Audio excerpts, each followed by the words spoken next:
IVM.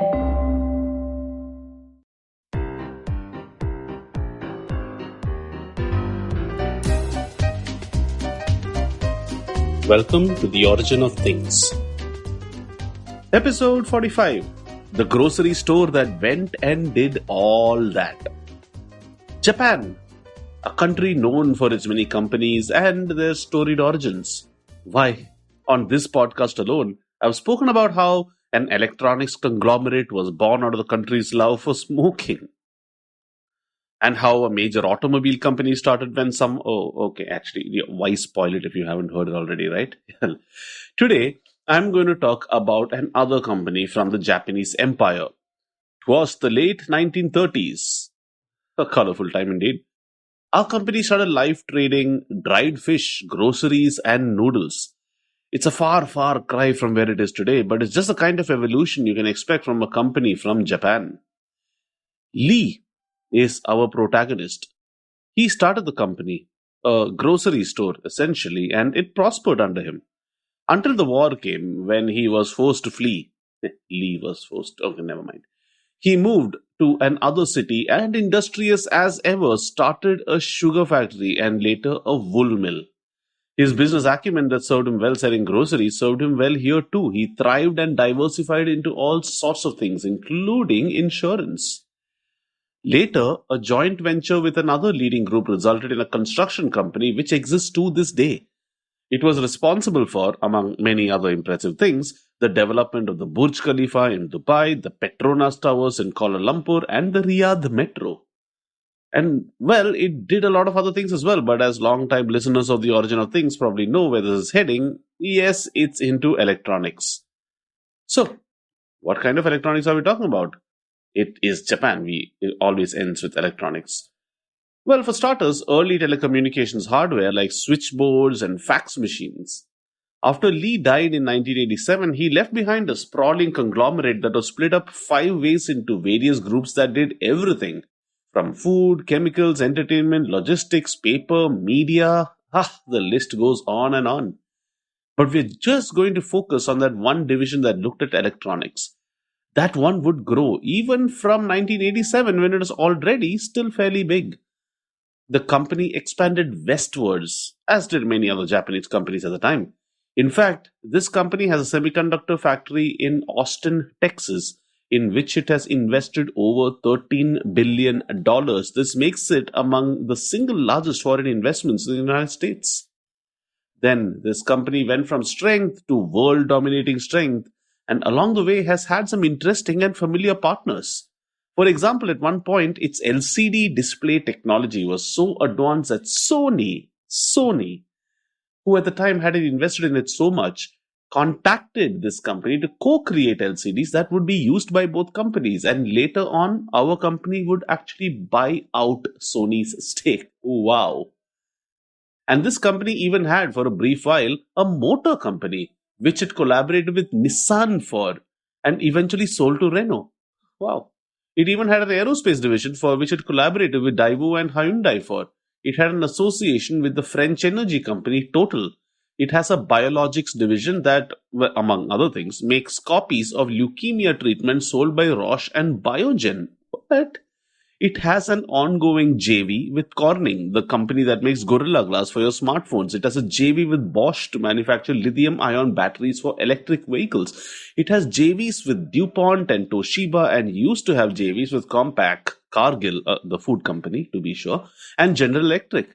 It owns 9.6% of Seagate, 3% of Sharp, and 5% of drawing tablet company Wacom.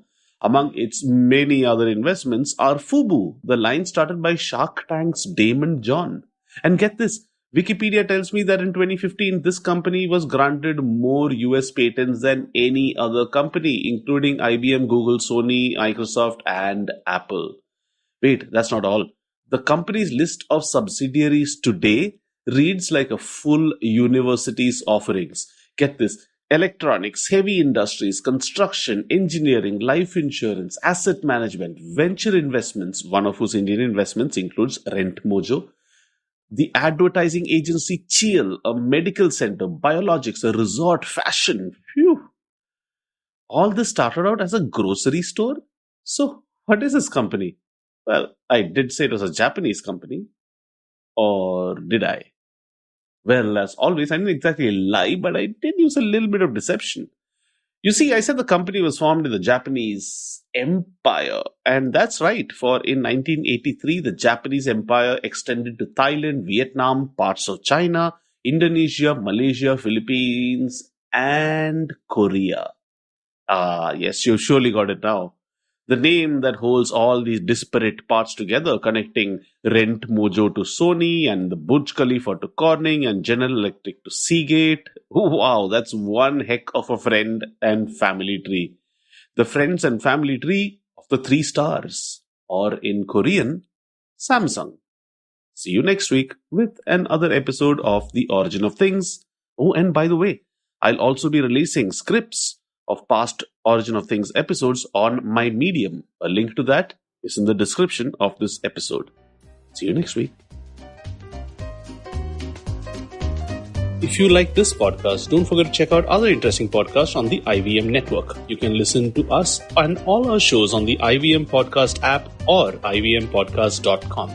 You can also follow us on social media. We are at IVM Podcast on Twitter and Instagram. If you want to reach out to me, that's Chuck_Gopal on Twitter and Chuck of All Trades on Instagram. All links in the show notes of this episode. See you next week. I hope you enjoyed that show. If you aren't following us on social media, please do. We're IVM Podcast on Twitter, Facebook, and Instagram. I'd like to thank the sponsors on the network this week, Storytel and the Whole Truth Foods. Thank you for supporting us. So, great week on the network again this week. Definitely do check out the Pragati podcast. Pavan spoke to Krish Ashok. They discussed science, knowledge, and the wonder of Indian home cooking. Staying in the realm of food, on This Round Is On Me, we had A.D. Singh as a guest. Gauri and A.D. discussed the 10 years anniversary of The Table and the 20-year anniversary of Olive. So two of Bombay's biggest restaurateurs have a conversation about the restaurant business. All Things Policy celebrated 500 episodes on January 27th. Manoj talks to Aditya and Anirudh about the surprising origins of the podcast, its evolution over the last few years, and its exciting future. This episode also marks their video debut, so definitely do check that out on YouTube. On Storytellers and Storysellers, Vineet talks to Ranjit Pratap Singh. Ranjit is the co-founder and CEO of Pratilipi. Pratilipi is a company that's recently acquired IVM, and Ranjit on this episode discusses his plans to build a homegrown media empire, his love for comics, and how India can have its own comic cinematic universe. And finally, Cyrus had an exciting week. We had some amazing guests this week. We had Vishal Gondal come and talk about Fauji. We had Atish Tathir talk about the various issues that he had been facing with his OCI card and other things like that. We had Adam Dow talk about things going on in the US and the evolution of what's happening there. We had Siddharth Kannan come and talk about his history with Cyrus and his new show. So definitely do come check that out as well. And with that, I hope to see you again next week. What are some of the radical changes that are now shaping our workspace? With physical distancing and heightened safety protocols being the norm, will technology finally make its large-scale entry to the workspace? Will design as we know it change for the long term? Is it possible for the Indian commercial real estate space to adopt a 360-degree approach to sustainability? Join our hosts at the Future of Space podcast by RMZ as we deliberate with industry leaders, analysts, and bright young minds on the way forward for the workspace given the new COVID normal. Tune in to the IVM Podcasts app or wherever you stream your favorite podcasts